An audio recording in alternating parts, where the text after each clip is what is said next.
si vous êtes familier à cela. Sinon, si vous ne savez pas, alors c'est le moment où on ouvre les Écritures et on les explique. Ok. Et vous savez déjà que lorsque Pierre ou Évrard prêche, il prêche sur la série dans le livre de Marc. Ok. Et l'intitulé de la série, c'est Qui est Jésus? Ok. Donc, si vous voulez savoir qui est Jésus, n'hésitez pas à venir à écouter les prédications qui sont déjà passées. Et lorsque moi je prêche sur des thèmes particuliers. Et aujourd'hui, on va parler de l'évangélisation. On va parler de la mission. Et si vous avez les Bibles, ce serait utile de les ouvrir en 1 Corinthiens chapitre 9. Pardon.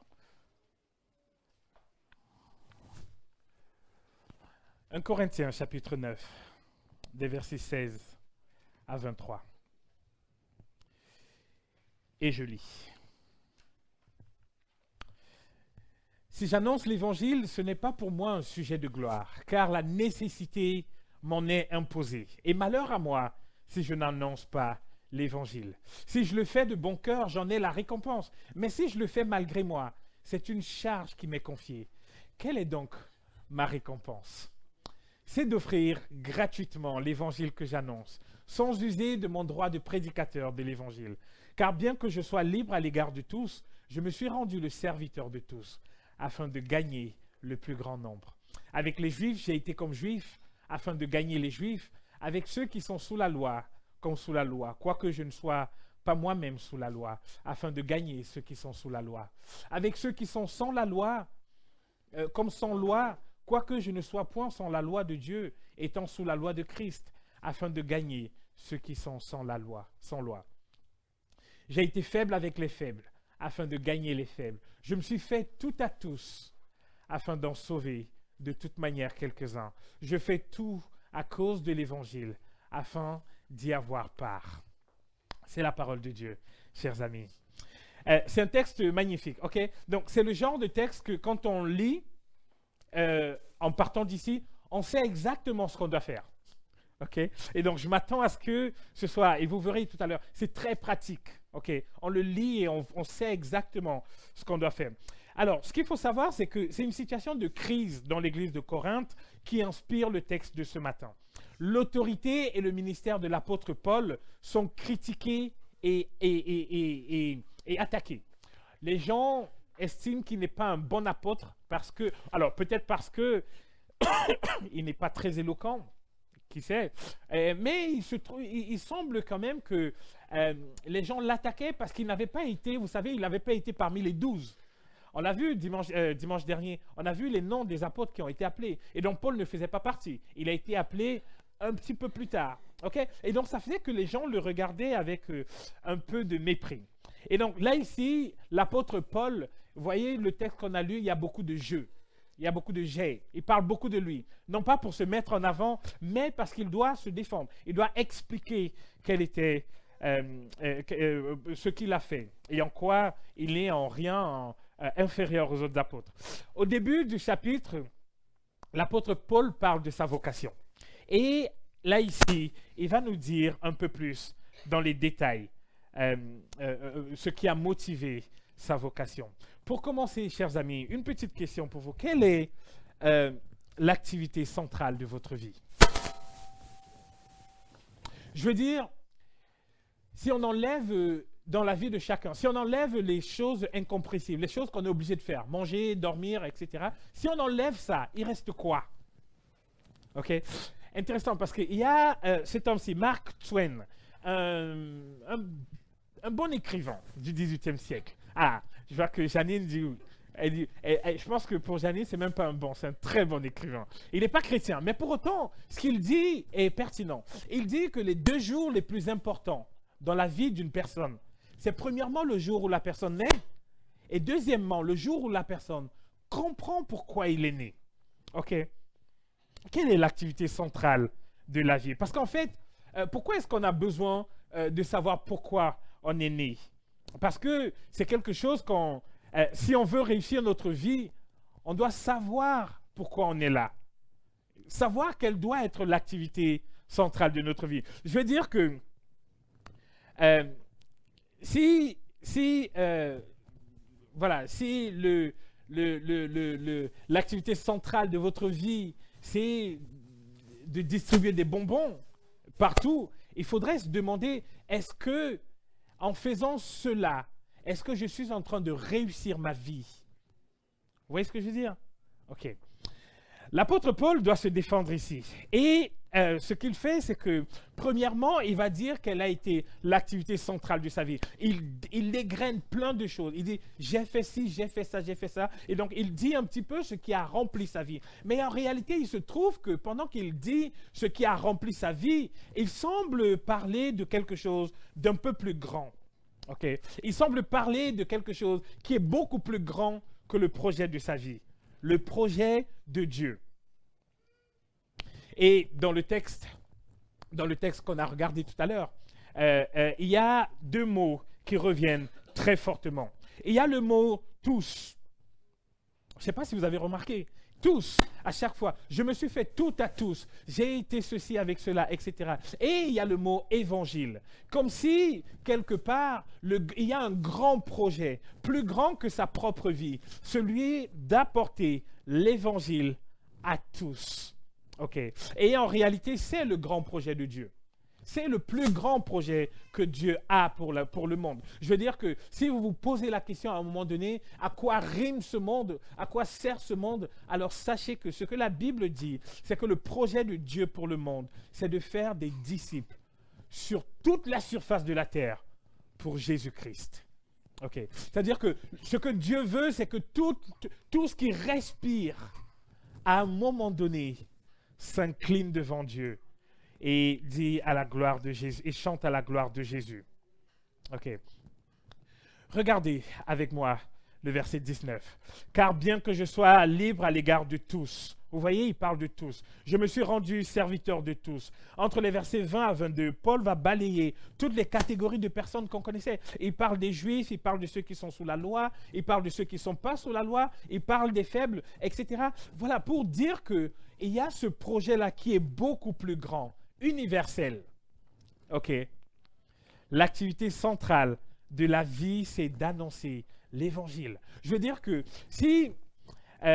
c'est d'apporter l'évangile de Jésus à toutes les nations. Et donc, quand je suis du devant ici et que je regarde, je me dis, Achel, on n'est pas si mal que ça. OK? Parce que, alors, on n'est pas toutes les nations, mais je pense qu'on pourrait dénombrer une quinzaine de pays dans l'église de Shell. Et donc, en ça, on peut se dire, on entre dans le grand projet de Dieu, d'apporter tout l'évangile de Dieu à toutes les nations. OK? C'est le projet que Dieu a pour le monde. Et donc, je veux dire par là que si ça, c'est le projet que Dieu a pour le monde, chers amis, si vous voulez réussir votre vie, avoir une vie qui a du sens, et on peut, évidemment, on peut faire le choix de ne pas entrer dans ce que je vais dire là. Si on veut avoir une vie qui a du sens, alors il faut vivre une vie qui entre dans ce grand projet de Dieu. Parce que autrement, vous n'allez pas mourir. Mais votre vie sera vide de sens. Je ne sais pas si vous vous souvenez de la première chose que Jésus a dit à ses disciples lorsqu'il les appelle. Il les rencontre et il leur dit « Suivez-moi et je ferai de vous des pêcheurs d'hommes. Je ferai de vous des faiseurs de disciples. Je ferai de vous des gens qui annoncent l'évangile de Jésus. » Et là, c'est au début de son ministère. Et tout à la fin, quand il est déjà en train de partir, qu'est-ce qu'il dit? « Allez et faites de toutes les nations des disciples. Allez les rencontrer là où ils sont et faites d'eux de toutes les nations. Faites de toutes ces nations-là les disciples. » Et on peut le voir ici, on se voit que, je ne sais pas, on est peut-être une soixantaine là dans la salle, mais Shell, c'est presque 60 000 personnes. Vous voyez? Donc ça veut dire qu'il y a 59 000 et plus de personnes qui ne sont pas ici ce matin. Et pourquoi ils ne sont pas ici? Parce que ce qu'on fait ne les intéresse pas. Et c'est certainement pour ça que Jésus dit quoi?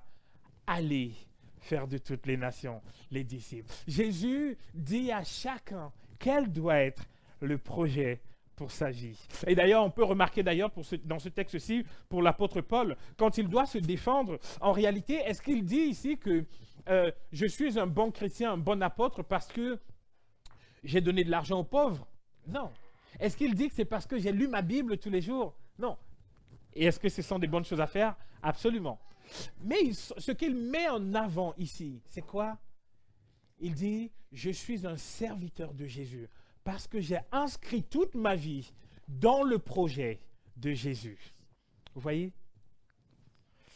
Si tu es disciple de Jésus ce matin, la grande mission que Jésus te donne, l'activité centrale de ta vie, ça doit être ça, de faire des disciples, d'annoncer l'évangile. Mais qu'est-ce que ça veut dire que de faire des disciples? Est-ce que ça veut dire qu'il faut être un grand charismatique qui marche, qui influence tout le monde et que tout le monde essaye d'imiter?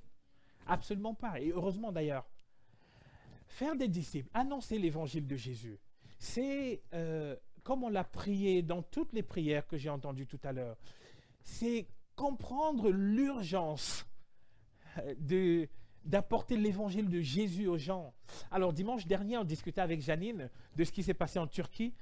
Elle a dit quelque chose, elle a dit, ça se trouve, ces gens-là étaient en train de, et parmi ceux qui ont été enterrés dans les décombres là, ils étaient juste en train de regarder la télé. Ou alors en train de faire quelque chose de tout banal. Et la mort est arrivée. Il y a une urgence à faire cela. Ok. Mais en même temps, il y a une joie à faire cela. Je veux dire, il y a une gravité à faire cela. Pourquoi est-ce que faire des disciples est si important, est si urgent? Parce qu'en réalité, apporter l'évangile de Jésus, c'est apporter l'espoir aux gens. On vit tous dans le même monde. Je veux dire que ce que moi je vois dehors, vous aussi vous le voyez dehors. Je vois un désespoir dehors. Vous connaissez ça aussi. Je vois des gens qui sont complètement perdus et paumés. Pas parce qu'ils ne sont pas intelligents, pas parce qu'ils n'ont pas d'argent, pas parce qu'ils n'ont pas la santé, mais parce qu'ils sont déconnectés de Dieu. Et apporter l'évangile de Jésus à ces gens-là, aux personnes qu'on rencontre, qui sont à l'extérieur, c'est leur apporter le seul moyen pour eux d'être sauvés. Je veux dire que j'ai regardé l'autre jour sur mon téléphone, j'ai swipé comme ça et j'ai vu 38 000 morts. Et donc, ce qui semble choquer les gens et les médias, et j'espère, frères et sœurs, que nous sommes choqués par autre chose, enfin par un peu plus que ça en tout cas. Ce qui semble choquer beaucoup de personnes, c'est qu'il y ait 38 000 personnes qui soient mortes. Chers amis, il y aura des millions de personnes qui vont mourir dans le monde. C'est comme ça. Mais on doit être choqué par un peu plus que cela. Combien parmi ces 38 000 personnes connaissaient Jésus? Vous voyez?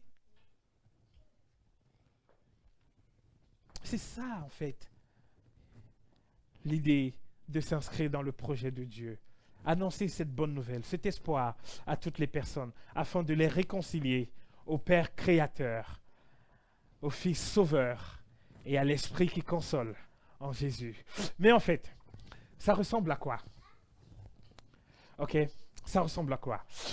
Il semble, je crois qu'on peut résumer, pardon, je crois que dans le texte, quand on regarde le texte, on peut résumer l'action de Paul en deux choses, en deux mots, flexible et intentionnel.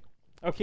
Il ne fait rien pour rien, de ce qu'on voit dans le texte. Il pense avant de faire des choses. Et il ne pense pas en fonction de son confort, mais il pense en fonction de comment annoncer l'évangile de Jésus aux gens. Regardez au verset 20, regardez ce qui est écrit. Il dit, avec les Juifs, j'ai été comme Juif afin de gagner les Juifs. Paul connaît les coutumes des Juifs. Il connaît les lois des Juifs. Et il dit, même si je n'ai pas, moi, besoin de faire ces choses-là pour être sauvé, il y a eu des contextes où j'ai dû le faire pour sauver, pour apporter l'évangile au plus grand nombre de personnes. Et on peut penser, vous pouvez penser à ce qui se passe dans Actes chapitre 16, lorsqu'il y a Paul et Timothée. Et que Paul doit prendre Timothée parce que Timothée a une filiation juive. On dit qu'il a dû faire circoncire Timothée. Est-ce qu'il fait circoncire Timothée pour que Timothée soit sauvé? Absolument pas. Parce que comment est-ce que Timothée est sauvé? Par Jésus qui est attaché à la croix, on l'a chanté tout à l'heure. Mais il fait circoncire Timothée pour avoir un grand accès aux Juifs, afin de leur apporter le salut. Au verset 20, on dit que c'est plus ou moins la même chose avec ceux qui sont sous la loi. Bon, moi, il me semble qu'avec ceux qui sont sous la loi, il parle toujours des Juifs. Okay? Et intéressant un petit peu de voir la suite, verset 22. Avec les faibles, j'ai été... non, juste verset 21 avant. Avec ceux qui sont sans la loi. Ceux qui sont sans la loi, c'est qui? Alors, à l'époque, le monde était divisé en deux catégories de personnes. Il y avait une catégorie de personnes qui étaient des Juifs, et donc il y avait la loi, et une autre catégorie, c'était les païens. Okay? Et Paul ici dit, avec ceux qui sont sans la loi, j'ai été comme étant sans la loi. C'est dire que dans l'entourage de Paul, il y avait quoi? Il y avait des non-chrétiens. Ça change un peu de nous. Regardez. Généralement, souvent, quand on devient chrétien, notre cercle d'amitié change. Notre cercle relationnel change et change trop fort et trop vite. On ne traîne plus qu'avec des chrétiens. On va manger avec des chrétiens. On n'appelle que des chrétiens. On va en vacances avec des chrétiens, etc. Mais en fait, ce que Paul dit ici, c'est que si on fait ça, c'est qu'on a tort quelque part. Il dit, avec les personnes qui sont sans la loi, il a été comme étant sans la loi. Même s'il gardait en tête qu'il n'est pas sans la loi, parce qu'étant sous la loi de Christ. Avec les faibles, j'ai été comme faible. Alors, quand il parle des faibles, il ne parle pas des gens qui n'ont pas des muscles. Hein. Il parle, pour savoir qui sont les faibles, il faut lire le chapitre d'avant, 1 Corinthiens chapitre 8. Et voir que les personnes qui sont faibles, bon, vous voyez, il y a cette discussion au sujet des viandes qui sont sacrifiées et qui ne sont pas sacrifiées, etc. Donc, les personnes qui sont faibles dans la foi, il semble qu'il parle des personnes qui sont déjà chrétiennes, mais qui ne sont pas encore affermies, qui ont besoin de grandir encore dans la foi. Les personnes qui sont un peu moins matures que nous. Et il dit qu'il n'a pas profité en face de ces personnes-là. Il n'a pas profité de leur faiblesse pour étendre sa connaissance de la Bible. Mais bien au contraire, qu'est-ce qu'il a fait? Il s'est mis au niveau. Pourquoi? Pour sauver le plus grand nombre et pour leur enseigner le b.a.-ba de la foi chrétienne. Ce qu'on voit donc ici, c'est que Paul s'est fait tout à tous pour annoncer l'évangile de Jésus. Il s'est adapté à chaque catégorie de personnes qu'il rencontrait. Et quand je dis ça, j'aimerais préciser quand même que quand on dit qu'il s'est adapté, alors pour éviter que les gens me demandent si on peut aller voler avec les voleurs pour les sauver, non. OK? Non. Alors, par contre, autre chose que j'ai entendue et qui m'a marqué fortement, une histoire vraie, des gens dans une culture, je n'ai pas tous les détails de cette histoire, mais qui est vraie, des gens dans un contexte où, dans une culture, une région où il y avait de l'esclavage, des chrétiens ont choisi de se mettre en esclavage pour atteindre les esclaves qui n'avaient pas accès à l'évangile. Très fort. Okay? Se faire tout à tous pour apporter tout l'évangile à tout le monde. Paul s'est rendu vulnérable devant eux. J'imagine que ici, il est question de l'évangélisation de proximité. Il s'est rendu vulnérable. Il leur a montré à quoi ça ressemble que d'être chrétien. Il leur a montré ses forces et ses faiblesses. En regardant la vie de Paul, ils ont dû voir que Paul n'est pas un homme parfait. Okay? Il n'est pas un homme parfait. Il a ses luttes et ses faiblesses. Mais c'est un pécheur qui a trouvé la grâce, le salut et le pardon en Jésus-Christ. Paul a donc annoncé l'évangile d'au moins deux façons. Par la parole, c'est-à-dire par la prédication en expliquant ce que c'est que l'évangile, mais aussi par l'attitude. Okay? Quand il dit « j'ai été ceci », c'est-à-dire que je leur ai montré, ils ont pu voir dans ma vie ce que ça signifie. Vous voyez? Et donc, quelque part, on se dit... Alors moi, quand je me suis converti, je l'ai dit tout à l'heure, à l'église, dans cette église-là, j'avais lu un verset, Romains 5, verset 8. Et pendant des mois et des mois, je ne connaissais rien du tout à la Bible. Pendant des mois et des mois, quand je parlais de Jésus aux gens, je leur parlais de Romains 5, verset 8. Quand on me demandait plus, je dis, viens, je vais t'amener à l'église, ou alors je vais poser la question à quelqu'un d'autre.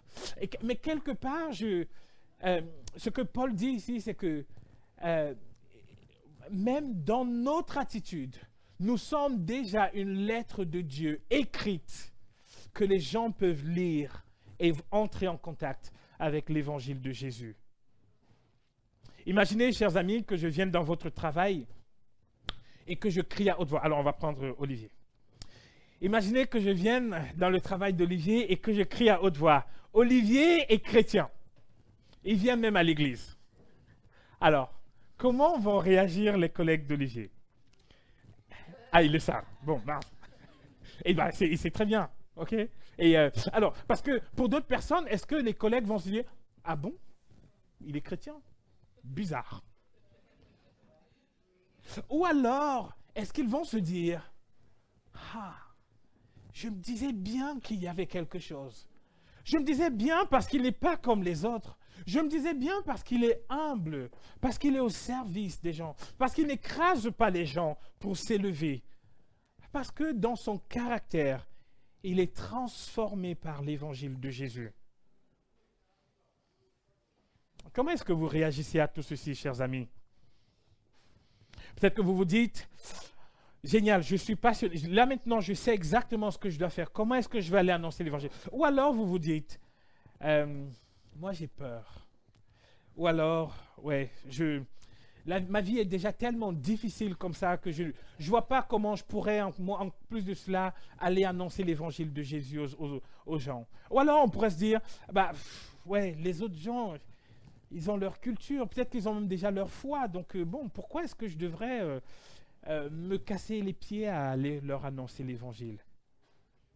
Peut-être qu'on pourrait même se dire que annoncer l'évangile, c'est un beau projet, mais pour les pasteurs ou pour les missionnaires, pour Pierre qui va retourner au Québec.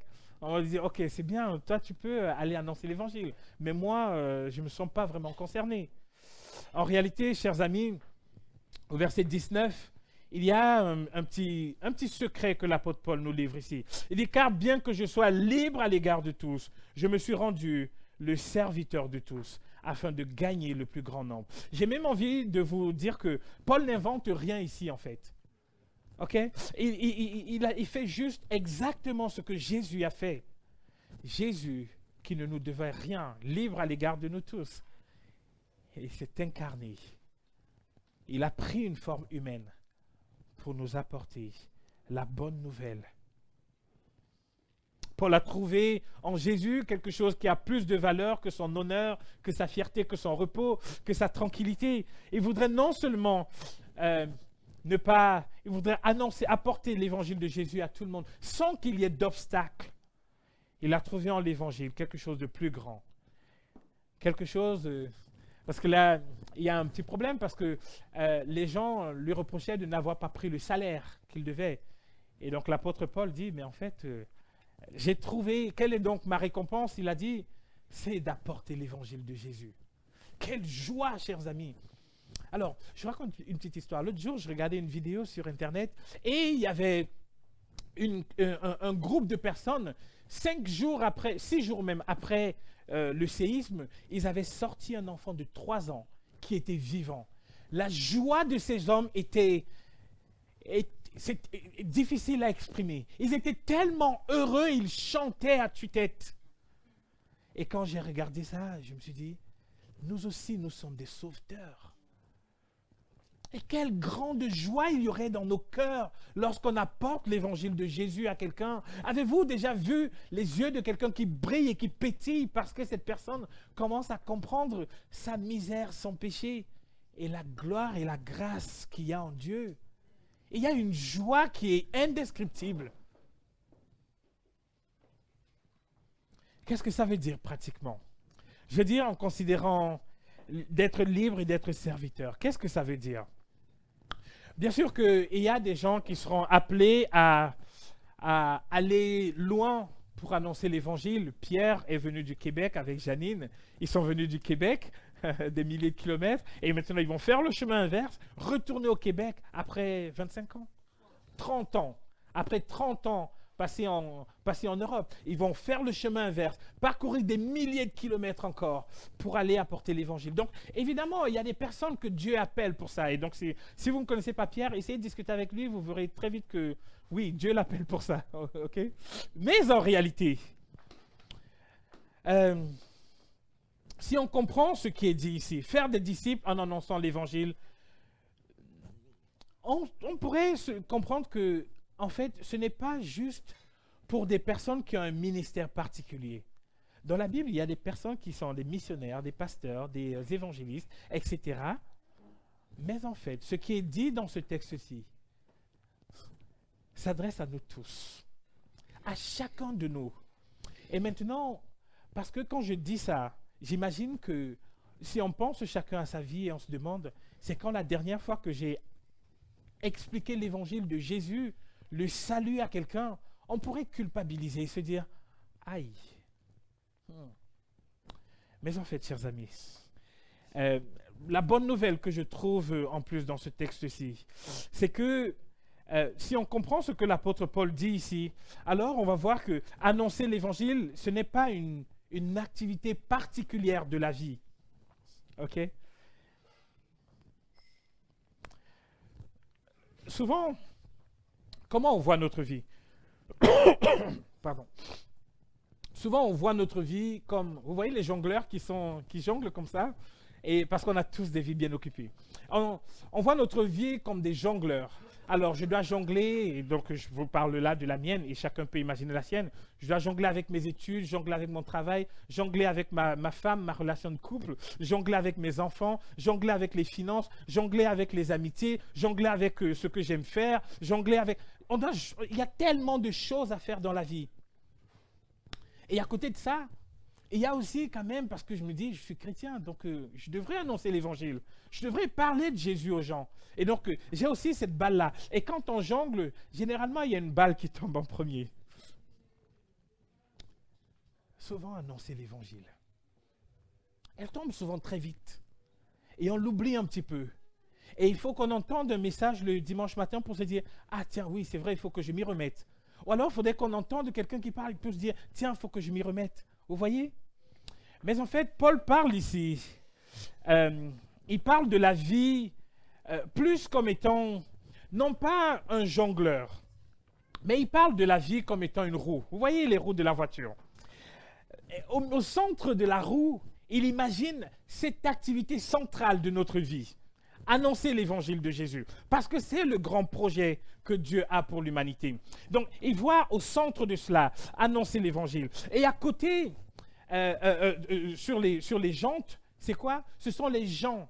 Mais qui sont ces gens-là? Ce sont les gens qu'on rencontre dans la vie de tous les jours, dans le train, partout. Ce sont les gens qu'on rencontre partout. Et comment on appelle les rayons, merci beaucoup. Et les rayons qui amènent du centre à la jante, qu'est-ce que c'est? Ce sont nos activités de tous les jours. Vous voyez? C'est-à-dire tout ce que nous faisons tous les jours. Paul voit l'évangélisation comme cela. Il voit l'idée d'apporter l'évangile de Jésus comme cela. Je veux dire que si on considère sa vie comme ça, imaginez que la roue tourne. Là, on n'a plus besoin de jongler les choses. La roue tourne, on a au centre de notre vie notre projet, le projet que Dieu met dans notre cœur. Parce qu'on l'a dit tout à l'heure, quand il met le salut dans le cœur, il met la mission dans les mains, ou dans les pieds, ou dans la bouche. Okay? Et donc la route tourne, notre vie évolue. Et en réalité, quand on va au boulot, on sait qu'on n'est pas au boulot uniquement pour gagner un salaire, mais pour être des témoins de l'évangile aussi. Par notre caractère et en expliquant aux gens la bonne nouvelle de la mort et de la résurrection de Jésus lorsque l'occasion se propose. Les loisirs. On n'a pas, quand on est chrétien, on n'a pas besoin de se dire « Ah ben non, je n'ai plus de loisirs ». Non, si. Pourquoi ne pas aller faire un bowling et se dire « Ah tiens, il y a le voisin d'en face qui… » Ou alors il y a tel ami qui n'est pas chrétien et qui aime faire le bowling. Et dans cette relation d'amitié, annoncer l'évangile de Jésus. Alors moi, on est installé à Chelles maintenant et c'est fou ce qui se passe. En accompagnant mes enfants, mon fils à l'école, c'est impressionnant. Il suffit juste de tenir un enfant dans la rue et voilà. il y a toutes sortes de discussions. Des gens qui vont s'intéresser à lui, lui qui va s'intéresser au chien de la personne qui se balade, la personne, enfin lui, et donc je le porte et il me dit, ah tiens, il y a Lucas avec sa maman. Bon, je ne sais pas s'ils sont là, mais il y a Lucas avec sa maman. Et quand je me retourne, c'est la maman qui fait un coucou à Dan Manuel et je m'arrête et je discute avec elle. Et on se rend compte qu'on est juste voisins. Et cette autre dame que je croise à l'école et qui me dit « Ah ben, je ne connais pas beaucoup de personnes, je me dis qu'avec les enfants, avec nos enfants, on pourrait organiser des anniversaires, etc. Excellente occasion à chaque fois de créer de vraies relations d'amitié, c'est-à-dire d'aimer les gens, de ne pas en faire des projets, mais de les aimer et en les aimant et en vivant notre vie de tous les jours. Juste apporter l'évangile. Et dans la famille, chers amis, j'ai envie de m'arrêter ici 2 secondes. La famille est le lieu où on porte l'évangile en priorité. Et là, je m'adresse aux hommes qui sont ici. J'aurai l'occasion de revenir là-dessus dans le Zoom qu'on fera dans le mois. Notre responsabilité en tant que parents, si vous avez des enfants, notre responsabilité première, ce n'est pas de faire de nos enfants des champions de foot ou des meilleurs joueurs de piano du monde. S'ils deviennent ça, pourquoi pas? Mais notre responsabilité première, c'est de leur enseigner l'évangile de Jésus. OK? Et donc, vous voyez, dans la famille, dans tout ce qui se passe dans la famille, tous les jours, à tout instant, on apporte l'évangile. Un enfant qui fait une bêtise, on lui explique sa bêtise par l'évangile. Vous voyez? On rebondit à chaque fois. Si vous remarquez, il y a souvent une discussion. Si mon fils était là, on aurait une grande discussion au moment de la scène tout à l'heure. Parce que quand il voit le pain et le jus de raisin, il ne veut pas laisser passer. Okay? Il veut absolument prendre. Et donc, excellente occasion de discuter de l'évangile avec lui. Et quand tu lui dis, oui, Dan Manuel, c'est pour les amis de Jésus. Eh bien, il dit, oui, mais moi, je suis un ami de Jésus. Oui? Et il ne veut pas l'abri. Et donc, parce qu'il l'argumente, on argumente encore. Mais c'est pour les gens qui ont demandé pardon à Jésus pour le péché. Et dit, hier, tu te souviens? Hier, j'ai demandé pardon à Jésus pour mes péchés. Oui? Donc, je veux dire par là que tout ce qui se passe dans la famille, excellente occasion d'amener l'évangile de Jésus dans la famille. Okay? Et dans les relations de couple, pareil. Une dispute, ok, très bien. Soit, il n'est pas exclu des disputes dans le couple. Maintenant, comment est-ce que l'évangile de Jésus nous aide à résoudre cela et à éviter cela?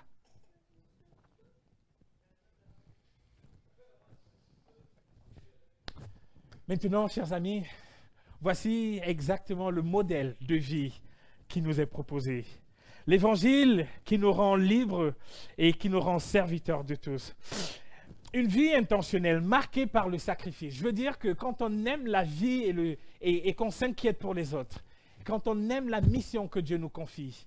Je ne sais pas si vous vous souvenez de tout à l'heure, lorsque les uns et les autres ont dit dans quel contexte ils en sont arrivés à connaître Dieu. Chers amis, c'est dans tous ces contextes-là. L'église, les loisirs, le boulot, la famille, le voisinage, etc. La tâche paraît difficile, mais rassurez-vous, Paul dit qu'il veut en sauver le plus grand nombre. C'est-à-dire que quelques-uns seront sauvés.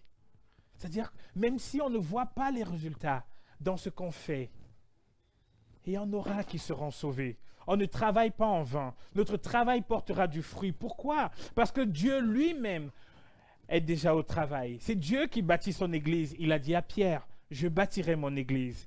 Annoncer l'évangile, vous savez pourquoi on peut annoncer l'évangile? Parce que, chers amis, on a confiance dans le message que nous portons. Il n'y a aucun témoignage qu'on entend de salut qui n'est pas lié à la parole de Dieu. C'est la parole de Dieu. Et vous-même, pensez à votre histoire. Comment en êtes-vous arrivé à être sauvé? Il y a un lien avec la parole de Dieu. Elle est puissante et efficace. On a confiance dans cette parole-là. Pas spécialement dans celui qui porte la parole. Okay? Nous, en tant que tels, nous ne sommes pas puissants pour transformer les gens. Mais la parole elle-même est une puissance de Dieu pour le salut de quiconque croit. On peut annoncer l'évangile parce qu'on a confiance dans le Dieu qui nous envoie. Et il a promis qu'il sauvera des gens. On peut annoncer l'évangile avec confiance et liberté Parce que, je ne sais pas si vous avez déjà signé des contrats.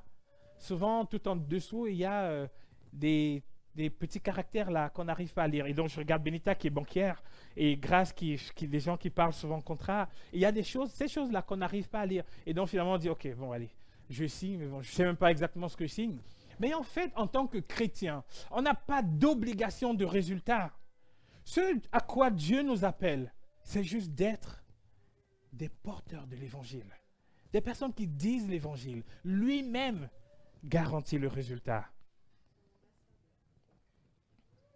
Comment en êtes-vous arrivé à être sauvé? Moi, j'ai été sauvé au Cameroun, parce que je suis originaire du Cameroun. Et certainement, si on pose la question, plein de personnes ont été sauvées par-ci, par-là. Est-ce que Jésus est parti dans ces endroits-là? Absolument pas. Mais qu'est-ce qu'il a fait? Il y a des gens qu'il a convaincus, 12 personnes, 12 disciples.